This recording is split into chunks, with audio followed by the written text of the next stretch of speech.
Perkenalkan, nama saya Muhammad Omar Rafiq.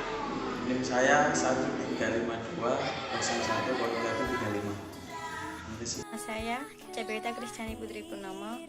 Nomor NIM saya 1352001.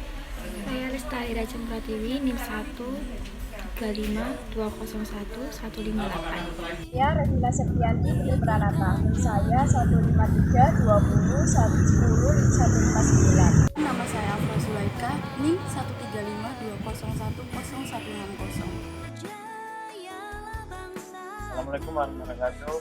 Kesempatan ini kami ingin bahas tentang arti konstitusi negara. Setelah membahas konstitusi, kita harus mengetahui apa itu negara, serta apa hubungan konstitusi dan negara.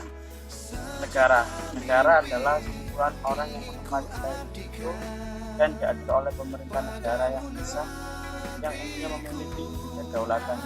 Selain itu, negara juga memiliki unsur terbentuknya negara yang memiliki utama untuk wilayah pemerintah yang berdaulat, kemampuan. Konstitusi adalah kumpulan peraturan yang membentuk, mengatur, atau memerintah negara. Konstitusi memiliki tujuan yang pertama, menjaga serta memberi batas kekuasaan penguasa agar tidak bertindak semena-mena dengan kekuasaannya.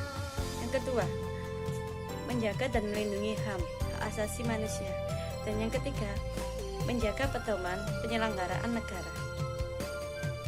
Adapun beberapa konstitusi yang pernah berlaku di Indonesia antara lain.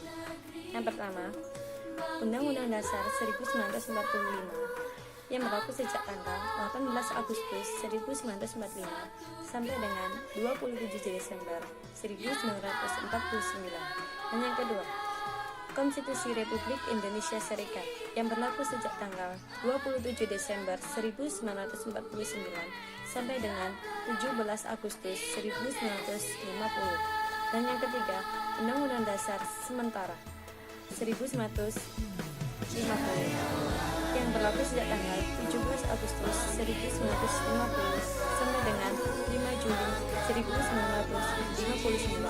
Dan yang terakhir, Undang-Undang Dasar 1945 yang berlaku sejak tanggal 5 Juli 1959. Konstitusi memiliki dua macam hukum, yang pertama hukum tertulis dan hukum tidak tertulis.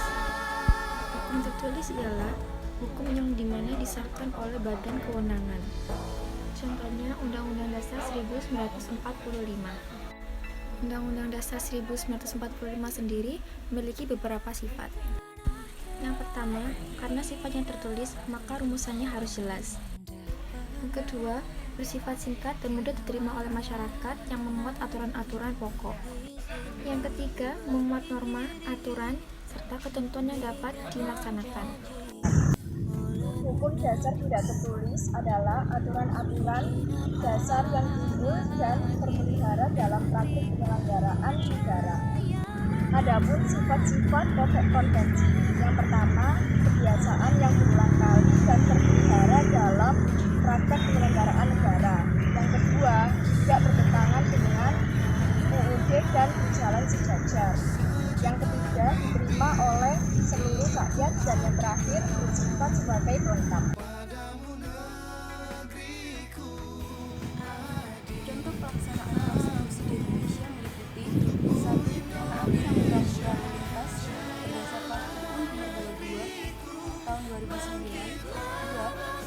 Masyarakat diberi kebebasan dalam menganut agama masing-masing berdasarkan Undang-Undang Pasal 29 Ayat 2. Pelanggaran konstitusi Indonesia meliputi 1. Sumber daya alam Indonesia dikuras habis oleh perusahaan asing. 2. Fakir miskin dan anak terlantar tidak diperhatikan di Indonesia. Sekian penjelasan tentang konstitusi dari kelompok kami. Terima kasih. Wassalamualaikum warahmatullahi wabarakatuh.